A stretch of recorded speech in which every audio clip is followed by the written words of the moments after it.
Hey baby, you ready for bed? Hmm? You're not tired yet. Oh, honey. Do you want to maybe read another chapter of The Hobbit? Yeah? Okay, let me get the book. Where is it? Here we go. Where were we last time? Oh yeah, they narrowly avoided being turned into jelly from the trolls. But I think they're safe now. So let's see what they get up to now. So we are you comfy? Are you comfy? You just look. You need to do you want to see the book as well? You can just rest your head on my shoulder if you want. Yeah. There you go. Big hug first. Okay. Chapter 3. A Short Rest. They did not sing or tell stories that day, even though the weather improved. Nor the next day, nor the day after. They had begun to feel that danger was not far away on either side. They camped under the stars, and their horses had more to eat than they had, for there was plenty of grass, but there was not much in their bags, even with what they had got from the trolls. One morning they forded a river at a wide, shallow place full of the noise of stones and foam. The far bank was steep and slippery. When they got to the top of it, leading their ponies, they saw that the great mountains had marched down very near to them. Already they seemed only a day's easy journey from the feet of the nearest. Dark and drear it looked, though there was patches of sunlight on its brown sides, and behind its shoulders the tips of snow peaks gleamed. "Is that the mountain?" asked Bilbo in a solemn voice, looking at it with round eyes. He had never seen a thing that looked so big before. Shut up. "Of course not," said Balin. "That is only the beginning of the Misty Mountains, and we have got to get through, or over, or under those somehow, before we come into the Wilderland beyond. The Wilderland beyond. And it is a deal of a way even from the other side of them to the lonely mountain in the east where Smaug lies on our treasure." "Oh," said Bilbo. "Get shut down, mate." Shh, you're meant to be sleeping as well. You need to wind down for sleep, okay? I gotta tone down the excitement, maybe. "Oh," said Bilbo, and just at that moment he felt more tired than he ever remembered feeling before. "See, just like you, go to sleep." He was thinking once again of his comfortable chair before the fire in his favourite sitting room in his hobbit hole, and of the kettle singing, "Not for the last time." Now Gandalf led the way. "We must not miss the road, or we shall be done for," he said. "We need food, for one thing, and rest in reasonable safety. Also, it is very necessary to tackle the Misty Mountains by the proper path, or else you will get lost in them, and have to come back and start at the beginning again, if you ever get back at all." They asked him where he was making for, and he answered, "You are come to the very edge of the wild, as some of you may know, hidden somewhere ahead of us in the fair valley of Rivendell, where Elrond where Elrond lives in the last homely house. I sent a message by my friends, and we are expected." That sounded nice and comforting, but they had not got there yet, and it was not so easy as it sounds to find the last homely house west of the mountains. There seemed to be no trees and no valleys and no hills to break the ground in front of them, only one vast slope, going slowly up and up to meet the feet of the nearest mountain, a wide land the colour of heather and crumbling rock, with patches and slashes of grass green and moss green showing where water might be. Morning passed, afternoon came, but in all the silent waste there was no sign of any dwelling. They were growing anxious, for they saw now that the house might be hidden almost anywhere in between them and the mountains. They came on unexpected valleys narrow with steep sides that opened suddenly at their feet, and they looked down surprised to see trees below them and running water at the bottom. There were gullies that they could almost leap over, but very deep with waterfalls in them. There were dark ravines that one could neither jump over nor climb into. There were bogs, some of them green, pleasant places to look at with flowers growing bright and tall, but a pony that walked there with a pack on its back would have never come out again. Ooh, dangerous. It's Shrek's swamp. God damn it. It was indeed a much wider land from the ford to the mountains than you ever would have guessed. Bilbo was astonished. The only path was marked with white stones, some of which were small, and others were half covered with moss or heather. Altogether, it was a very slow business following the track, even guided by Gandalf, who seemed to know his way about pretty well. His head and beard wagged this way and that as he looked for the stones, and they followed his lead. But they seemed no nearer to the end of the search when the day began to fail. Tea time had long gone by, and it seemed supper time would soon do the same. There were moths fluttering about, and the light became very dim, for the moon had not risen. Bilbo's pony began to stumble over roots and stones. They came to the edge of a steep fall in the ground so suddenly that Gandalf's horse nearly slipped down the slope. "Here it is at last," he called, and the others gathered round him and looked over the edge. They saw a valley far below. They could hear the voice of hurrying water in a rocky bed at the bottom. The scent of trees was in the air, and there was a light on the valley side across the water. Bilbo never forgot the way they slithered and slipped in the dusk down the steep zigzag path into the secret valley of Rivendell. The air grew warmer as they got lower, and the smell of pine trees made him drowsy. Just like you, sleepy, sleepy little panda.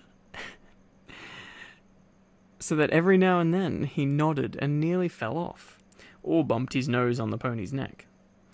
Their spirits rose as they went down and down. The trees changed from beech and oak, and there was a comfortable feeling in the twilight.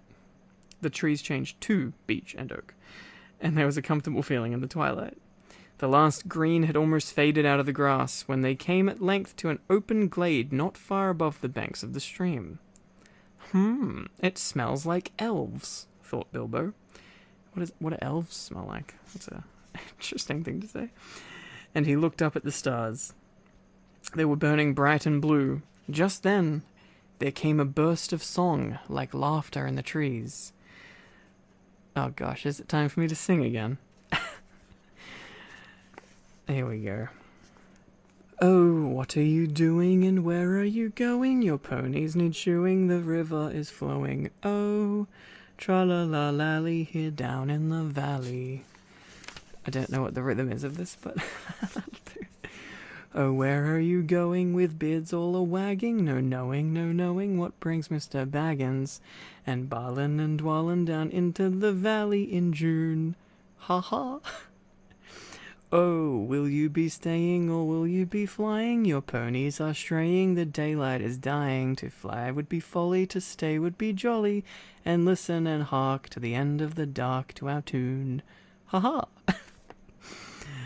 I'm sorry, I'm not the best at doing a rendition of elvish singing. So they laughed and sang in the trees, and pretty fair nonsense, I dare say you think it. Not that they would care. They would only laugh all the more if you told them so.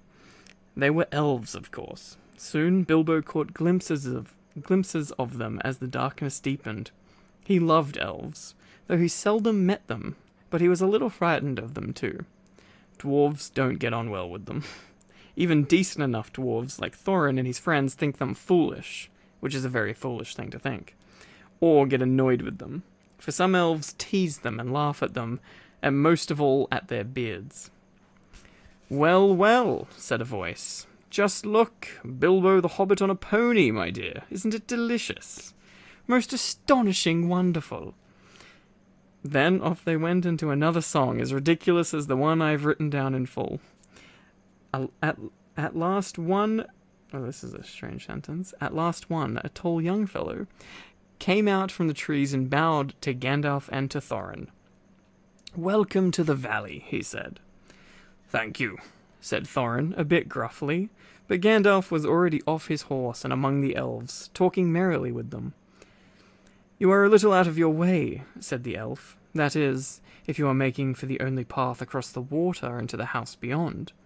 We will set you right, but you had best get on foot until you are over the bridge. Are you going to stay a bit and sing with us, or will you go straight on? Supper is preparing over there," he said. "I can smell the wood fires for the cooking."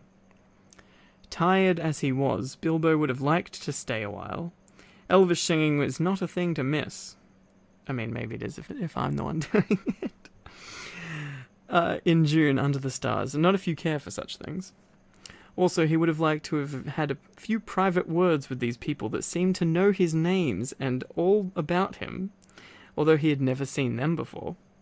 He thought their opinion of his adventure might be interesting. Elves know a lot, and are a wondrous folk for news, and know what is going on among the people of the land as quick as water flows, or quicker. But the dwarves were all for supper as soon as possible, just then, and would not stay. On they went, leading their ponies till they were brought to a good path, and so at last to the very brink of the river. It was flowing fast and noisily, as mountain streams do of a summer evening, when sun has been all day on the snow far up above. There was only a narrow bridge of stone without a parapet, as narrow as a pony could well walk on, and over that they had to go, slow and careful, one by one, each leading his pony by the bridle. The elves had brought bright lanterns to the shore, and they sang a merry song as the party went across. "Don't dip your beard in the foam, father," they cried to Thorin, who was bent almost onto his hands and knees. "It is long enough without watering it." "Mind Bilbo doesn't eat all the cakes," they called. "He is too fat to get through keyholes yet." "Hush, hush, good people, and good night," said Gandalf, who came last. "Valleys have ears, and some elves have over-merry tongues. Good night." And so at last they all came to the last homely house, and found its doors flung wide. Now it is a strange thing, but things that are good to have, and days that are good to spend, are soon told about, and not much to listen to, while things that are uncomfortable, palpitating, and even gruesome may make a good tale, and take a deal of telling anyway. They stayed long in that good house, 14 days at least, and they found it hard to leave. Bilbo would have gladly stopped there for ever and ever, even supposing a wish would have taken him right back to his hobbit hole without trouble. Yet there is little to tell about this day. The master of the house was an elf friend, one of those people whose fathers came into the strange stories before the beginning of history, the wars of the evil goblins and the elves and the first men in the north. In those days of our tale, there were still some people who had both elves and heroes of the north for ancestors. Sorry, I just got completely lost there. And Elrond, the master of the house, was their chief. He was as noble and as fair in face as an elf lord, as strong as a warrior, as wise as a wizard, as venerable as a king of dwarves, and as kind as summer. He comes into many tales, but his part in the story of Bilbo's great adventure is only a small one, though important, as you will see, if we ever get to the end of it. Will we ever get to the end of it? We've got some pages left. His house was perfect, whether you liked food, or sleep, or work, or storytelling, or singing, or just sitting and thinking best, or a pleasant mixture of them all. Evil things did not come into that valley. I wish I had time to tell you even a few of the tales, or one or two of the songs that they heard in that house. All of them, the ponies as well, grew refreshed and strong in a few days there. Their clothes were mended, as well as their bruises, their tempers, and their hopes. Their bags were filled with food and provisions light to carry, but strong to bring them over the mountain passes. Their plans were improved with the best advice. So the time came to Midsummer Eve, and they were to go again with the early sun on a midsummer morning. Elrond knew about all runes of every kind. That day he looked at the swords that they had brought from the troll's lair, and he said, "These are not troll make. They are old swords, very old swords of the high elves of the west, my kin. They were made in Gondolin for the Goblin Wars. They must have come from a dragon's horde or goblin plunder, for dragons and goblins destroyed that city many, many ages ago. This Thorin, the rune's name Orcrist, the Goblin Cleaver, in the ancient tongue of Gondolin. It was a famous blade. This, Gandalf, was Glamdring, foe hammer that the king of Gondolin once wore. Keep them well. Whence did the trolls get them, I wonder? Said Thorin, looking at his sword with new interest. I could not say, said Elrond, but one may guess that your trolls had plundered other plunderers, or come on the remnants of old robberies in some hold in the mountains. I have heard that there are still forgotten treasures of old to be found in the deserted caverns of the mines of Moria, since the Dwarf and Goblin War. Thorin pondered these words. I will keep this sword in honor, he said. May it soon cleave goblin once again. A wish that is likely to be granted soon enough in the mountains, said Elrond. But show me now your map. He took it and gazed long at it, and he shook his head, for if he did not altogether approve of dwarves and their love of gold, he hated dragons and their cruel wickedness, and he grieved to remember the ruin of the town of Dale and its merry bells, and the burned banks of the bright river running.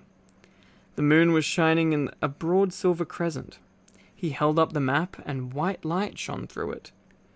What is this? He said. There are moon letters here, beside the plain runes which say, 5 feet high the door, and 3 may walk abreast.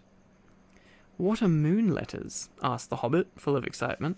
He loved maps, as I have told you before, and he also liked runes and letters and cunning handwriting, though when he wrote himself it was a bit thin and spidery. Moon letters are rune letters, but you cannot see them, said Elrond. Not when you look straight at them. They can only be seen when the moon shines behind them, and what is more, with the more cunning sort, it must be a moon of the same shape and season as the day when they were written. The dwarves invented them, and wrote them with silver pens, as your friends could tell you. These must have been written on a midsummer's eve and a crescent moon a long while ago. It's very convenient that they happened to read them at this precise time. What do they say? Asked Gandalf and Thorin together, a bit vexed perhaps that even Elrond should have found this out first, though really there had not been a chance before, and there would not have been until goodness knows when. And there would not have been another until goodness knows when. Stand by the grey stone when the thrush knocks, read Elrond, and the setting sun with the last light of Durin's day will shine upon the keyhole. Durin, said Thorin. He was the father of the fathers of the eldest race of dwarves, the Longbeards, and my first ancestor. I am his heir. Then what is Durin's day? Asked Elrond. The first day of the dwarves' new year, said Thorin. It is as all should know, the first day of the last moon of autumn on the threshold of winter. We still call it Durin's Day when the last moon of autumn and the sun are in the sky together. But this will not help us much, I fear, for it passes our skill in these days to guess when such a time will come again. That remains to be seen, said Gandalf. Is there any more writing? None to be seen by this moon, said Elrond, and he gave the map back to Thorin. And then they went down to the water to see the elves dance and sing upon the midsummer's eve. The next morning was a midsummer's morning, as fair and fresh as could be dreamed, blue sky and never a cloud, and the sun dancing on the water. Now they rode away amid songs of farewell and good speed, with their hearts ready for more adventure, and with a knowledge of the road they must follow over the misty mountains to the land beyond. Woo! And that is the end of chapter 3. There you go. Well, they're all recharged now. They've got I guess they know some stuff from this map. And they're ready to ride over the misty mountains. Exciting. What will happen? Who knows? I mean, I know because I've read it before, but We shall see next time. Are you sleepy now? Are you a little bit more tired? I see those eyes drooping. We'll pick up the next chapter next time, okay? Okay. Get some sleep, baby.